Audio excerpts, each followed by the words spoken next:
Hello everybody, it's Logan Albright, and I hope you're enjoying your quarantine as much as I am. I'm here spending a lot of time at home, which means I have a lot of time to read and I have a lot of time to do other activities, which we will talk about shortly. But I wanted to make this video because the most successful video on my channel ever has been the one in which I talk about the famous occultist and author Aleister Crowley. And in that video, I was fairly critical of some of his prose works, his fiction works, although I am a huge fan of his nonfiction works. And so today I thought I would address that and talk about one of his nonfiction works, which I recently acquired. 8 Lectures on Yoga by Aleister Crowley. This book is unfortunately out of print and quite expensive. I managed to get a used copy for not too much money, but I've wanted it for a really long time. Finally got my hands on it, and it was predictably very good. I liked it a lot. Now I should begin by clarifying what is meant here by yoga. Most people in America anyway, when they hear the word yoga, they think of like an exercise class with a lot of stretching and a lot of contortion and a lot of weird poses. And it's primarily a form of physical fitness with some Eastern mysticism mixed into it. Crowley doesn't talk about yoga in that way. There's lots of different types of yoga. It comes from India. I don't pretend to be an expert on it by any means, but it means a lot of different things. And it's primarily a spiritual discipline, at least in the way it's regarded here. It has very little to do with your physical body. It has more to do with the state of mind that you're in. And this book is primarily about meditation. It's quite short, as you can see. There are only 8 chapters in it. They were talks that he delivered to a salon, a group of his wealthy friends that he knew back in London back in the day. Basically, Crowley was one of the first people in the West, first Londoners, first Englishmen to really go to Asia, to go to India, to go to Tibet, and to study this stuff and to bring it back to a European audience. And so he has a perspective of it that may be different than people's modern perspective, because he was the first one to do it. As I said, it's about meditation, and he gives some very useful techniques for meditation. I think I've tried several different kinds of meditation in my life. I've read many different books that explain how to do it, and the only one that I really have had success with and I've really enjoyed and I've really thought has been beneficial to me is the one that Crowley outlines here. There's another book by him where I initially got these ideas from that has a very similar introduction anyway, and that's this little book 4 volume. And the first half of this is all about meditation as well, and that's the techniques that I practiced. And he kind of reiterates that in the book on yoga. But he goes into more depth about some of the terminology and the history of it and what it means. And I thought, as we're all stuck at home and we can't go out and socialize or do anything with other people, this is a great opportunity for people who are interested in meditation to start getting into it.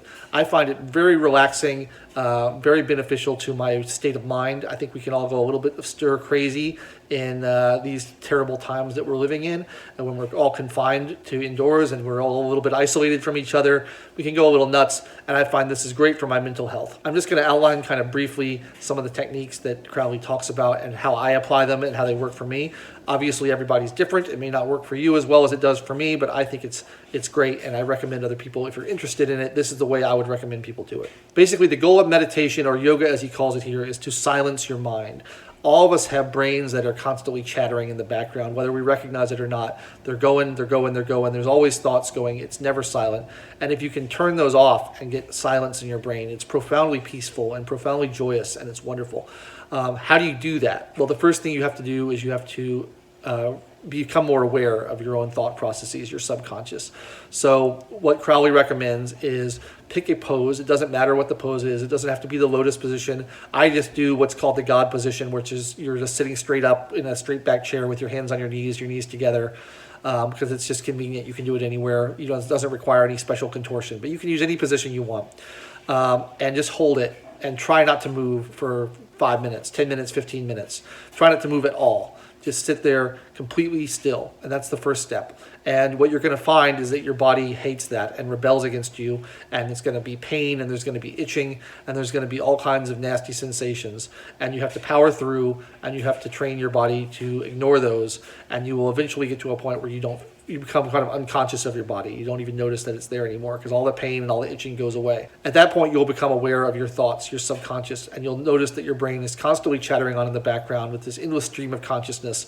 And what I always find amusing is the extent to which my brain tries to fight me on this. Whenever I sit down to meditate, immediately I start having these thoughts like, oh, you need to do something, you need to pay that bill, you need to check your mail, you need to do laundry, you need to wash dishes, do that right now. And I always have to tell myself, no, that can wait. I'm going to meditate right now, I'll have to do it another time.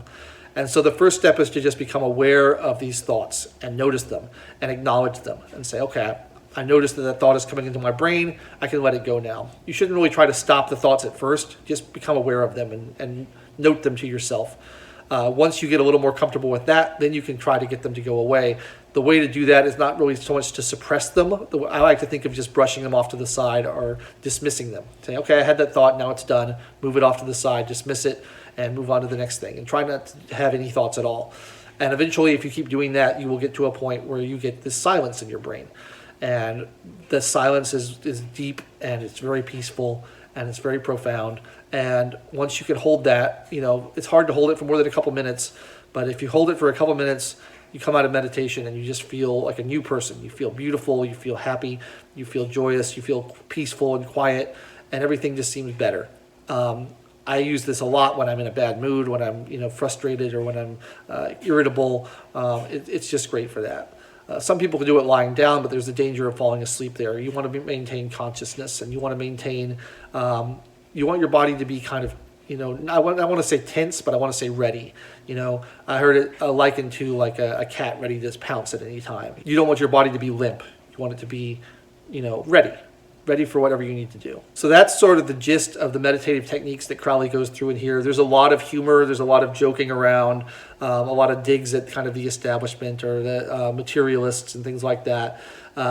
He's a witty writer. I think he's a pretty good writer. Like I said, I don't like his fiction very much in that other video, but as someone who writes about the occult or as someone who writes about meditation and writes about all these other topics, I think he's sort of unmatched in his genius on that.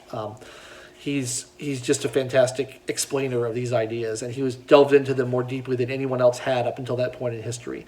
So although his personality and his personal life has many aspects that I object to in it, I think he was kind of a bad person. I imagine that if he were alive today, he would be diagnosed as a sociopath or something along those lines.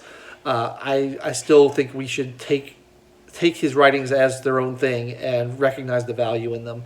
And I've got lots of books by him, and I've always found them insightful no matter what they are, as long as they're the nonfiction. Like I said, I don't like the fiction that much. But I've always found him insightful. And I recommend, if you're interested in getting into sort of mysticism or even just meditation or any kind of the occult, you really can't go wrong with some of the basic Crowley stuff. It's often kind of written in obscure language and a little bit hard to understand at times.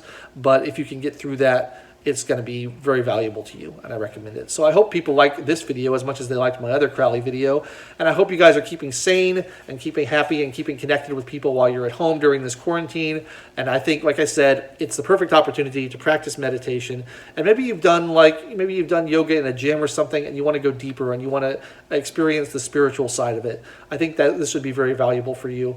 And if you can track down a copy, I do recommend it. So there you have it. I've been Logan Albright. Thank you guys so much for watching. I'm so glad to have you to communicate with during this period. And I hope that you're all staying sane. Maybe the next time I make a video, this will all be over and we'll be able to resume our normal lives. If not, I'll be back again in another week or so, and we'll check in with each other, all right? Leave a comment if you have anything to say, like and subscribe, and I'll catch you next time.